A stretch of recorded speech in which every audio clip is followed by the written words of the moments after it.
try to make it okay. This is the Stockholm Syndrome, and I think that's what you're talking about here. I think that's exactly what it is, and they're in denial, and you can tell. And another thing, it's really strange. Every time we've had Timothy Cullen on the show, when we start talking about his implant, the phone line goes crazy. Am I right, James?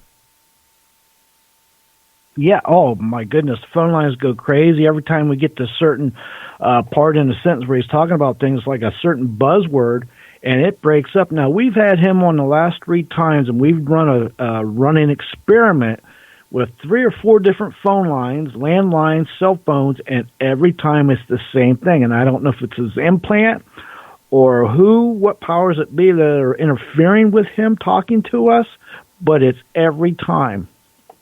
In fact, the last time he was on the show last week, he just got he got a military-grade cell phone, so that was brand new. And then he also had a new phone installed on his landline. And it worked perfect till we started talking about his implant, and then it went crazy. That happened to me on my last radio show. Both the landline and the cell phone suffered major problems out of the clear blue. I have no idea why. We didn't know which end the problem was on. It was a series of callbacks. It was rather frustrating, actually. And I thought that might be the end of the show. But as luck would have it, we finally managed to figure it out. Well, actually, no, we didn't. We didn't figure it out. It just started working okay. But something major happened, and it's happened to me before on these shows. There was a show out of Canada that I did where they pre-recorded it, and it was an hour-and-a-half long interview, and they lost the recording on their computer in the studio. They lost their backup on the laptop. They lost 3 different versions of it, and they have no idea how that could be possible, but we had to record the show all over again.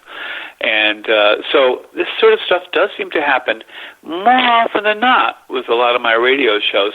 So if I suddenly cut out, then you probably know it's happening to me. And by the way, just to let everyone know, because I think it's kind of important, a lot of researchers die in researching this. A lot of journalists die. There have been cluster deaths. So if anything happens to me in the near future and they say it's suicide, don't believe them. I have no intention whatsoever of committing suicide. So if I do suddenly exit this planet, it's not because I committed suicide, okay, no matter what they tell you.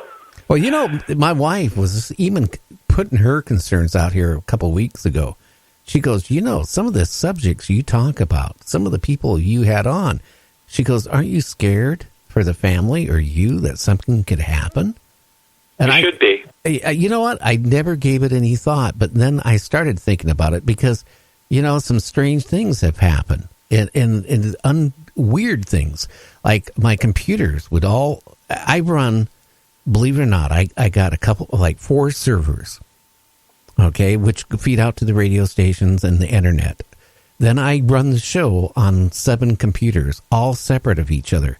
Now, isn't it strange that there's been times, and James knows about it, that this happened, all of a sudden, the computers will all start doing weird things. They'll do weird Are they things, interconnected or are they separate, standalone? They are standalone, and they only connect through a mixer. So they're not connected to each other. So whatever's happening to them is a little too coincidental. And it's only when we have certain guests on certain subjects that weird things will start happening. Now, like Timothy Cullen, when he was on, when we weren't talking about his implant, perfect. After we stopped talking about his implant, when I was trying to get information about it, then the noise would start in. And then I could honestly, hate to say it, and if I know Tim listens, he kind of clammed up. He didn't want to talk much more about it. And it kind of it was hard to do the show, and because this time he didn't want to talk about it hardly at all compared to the other times he's been on. And I think what happens is it makes a person get nervous because you think about, you got a new cell phone, okay, not a cheap one, a military grade one, and you get a new phone line. Why would it be doing it again? Well, it does make you wonder. I'm sorry, and the reason is the same thing happened to me, and it happened a number of times, and it happened with not only my landline but also my cell phone at the same time. We were having a heck of a time on a couple of different shows.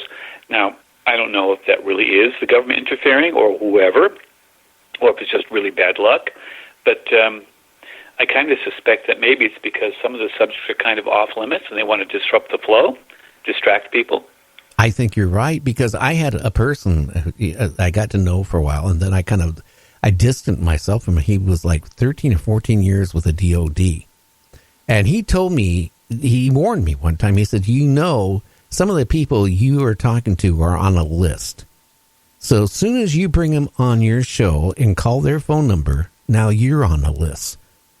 So you're being monitored along with what they're being monitored. And if they just don't really monitor you, but if you say certain key words, boom, the computer kicks it in and it goes to a guy's console in one of these huge buildings where they do all this stuff.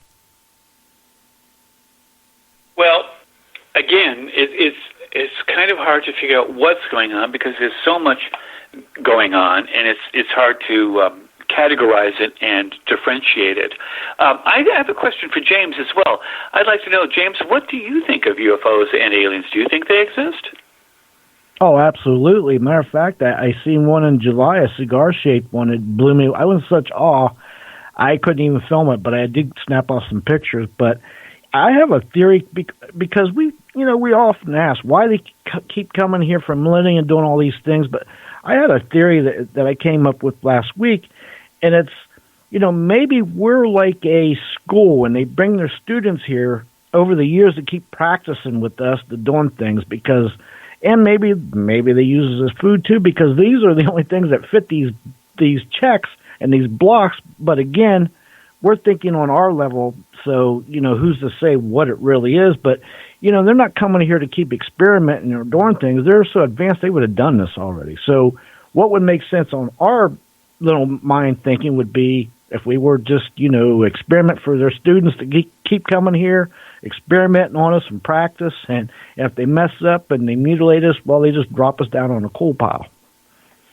So if they're practicing on us, what are they practicing for? Have you gone that far? Well, I think they're practicing a lot of medical things. They bring their students here, maybe practice on it. Remember when we were in school, we dissected the frogs, but we also eat frog legs as well. So maybe it's a whole plethora of things that they're doing here. I don't know. I just know that, like Gary says, that they would have found out what they're doing already if they're messing with DNA and trying to do all that. I just think War of the Worlds, Orson Welles. That keeps going in my mind. Actually, War of the Worlds was originally by H.G. Wells, and he just did the redo of it in the late 1930s, which caused quite a panic in the United States at the time. But yes, you're quite right. The idea that they might be practicing on us, that's creepy. I hadn't thought of that. However, if they are practicing on us, they've been doing it for centuries, and they've been doing it a lot, and it makes you wonder why they have to practice on it, and that raises more questions. I have a feeling that they have definitely got an agenda, but we have to somehow stop trying. Well, actually, it's a good idea to throw out all these ideas. We need to have all these possibilities. Then we need to start investigating them and see if there's evidence to support it. Does the evidence show that this is so or not so? I'm going to give you one if you want to write it down. I think, these abductions that's going on, are not so much about abducting the person now.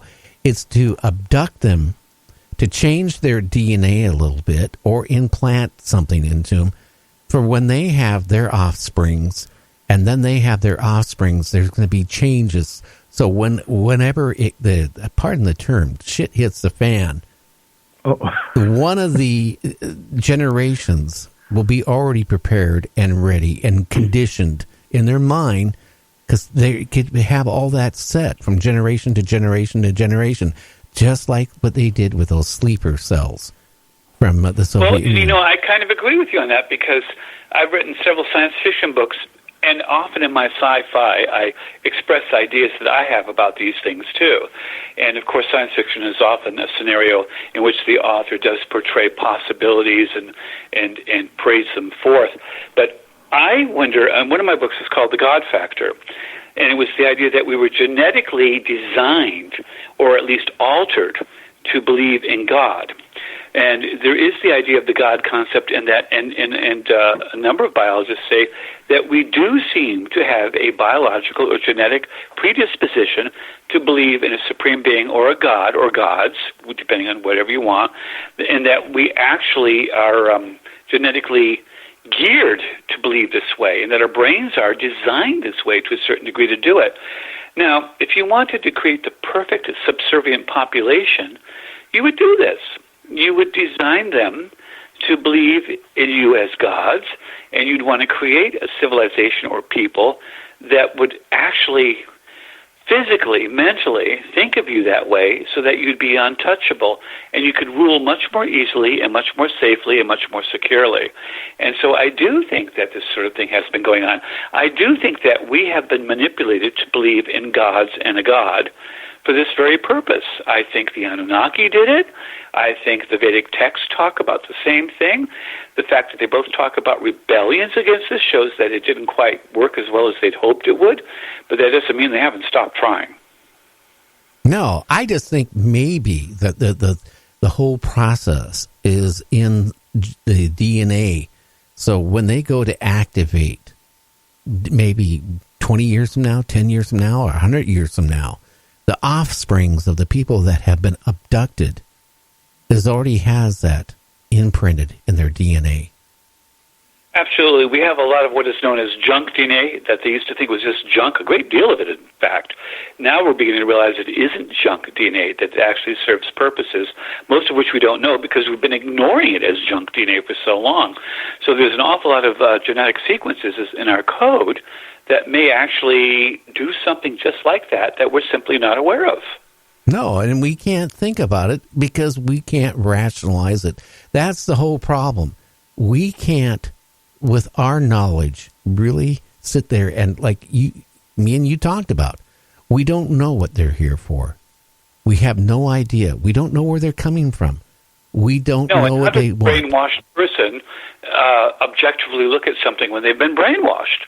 And if we have been genetically brainwashed, how can we objectively look at something under those circumstances? If you've been designed to believe in gods or God or whatever because they want to come back and become that, and they want you to worship them, and it's been put in your DNA, how do you circumvent that? You are what you are. A cat is a cat, a dog is a dog, a human is a human. We can't. Now, we're down here where we have to go to break. Do you want to hang in after the break for about another 20 minutes, or are you tired and you want to, drop off now? Oh, no, I have a problem hanging in there. I'm enjoying the conversation. Well, good. We'll be back with Rob in about 3 minutes. You're listening to Night Dreams Talk Radio After Dark. Check out our website at www.nightdreamstalkradio.com, and we'll be back.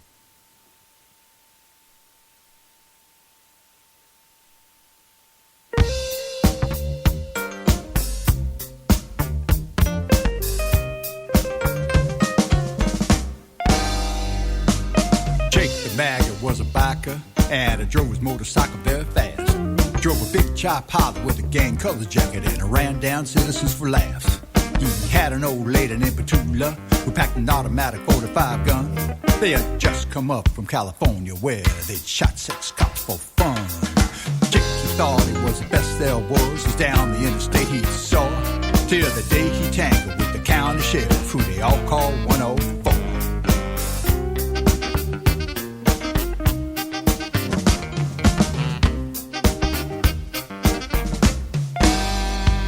It was late on a Thursday evening, and Jake, he was feeling kind of mean, cause he just run out of his favorite drug, the one called amphetamine. So we sauntered up to Petula, and he said, say, baby, let's split. There's a little gas station on down the road that might be fun to hit. So they drove up to the station, and they both jumped off of Jake's ride. They were up to derision at Jake's decision as they both sauntered inside. The The attendant, he was an old man, and you know he didn't think it very funny. When Petula pulled out that great big gun, said, "Honey, give me all your money." Well, the old man opened up the cash drawer, and Jake grabbed the money and ran. With Petula out the door to the big chop